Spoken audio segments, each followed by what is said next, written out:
नागपुरातील राऊळगावजवळ दारुगोळा बनवणाऱ्या एलएसपीएल या कंपनीत भीषण स्फोट, 12 जणांचा मृत्यू आणि 15 जण जखमी. मदत आणि बचाव कार्य सुरू.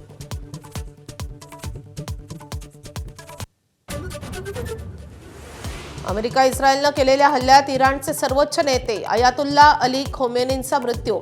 इराणी माध्यमांची पुष्टी. खामेनींच्या घरातील 4 सदस्यांचाही मृत्यू झाल्याची माहिती.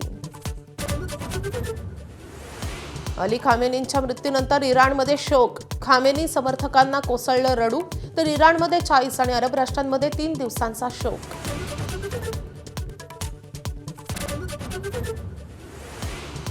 इराणी ड्रोनचा दुबईवर हल्ला. जगप्रसिद्ध हॉटेल बुर्ज अल अरबचं नुकसान. हल्ल्यामुळे अनेक विमान उड्डाणं रद्द. अमेरिका, इस्रायल आणि इराण युद्धाचा जगभरातील विमान वाहतुकीला मोठा फटका. हजारो उड्डाणं रद्द, प्रवाशांचा खोळंबा. T20 विश्वचषकात आज भारत विरुद्ध वेस्ट इंडिजमध्ये सामना. कोलकाताच्या ईडन गार्डन्स मैदानावर दोन्ही संघांसाठी करो वा मरोची लढाई. जो जिंकेल तो सेमीफायनलमध्ये जाणार.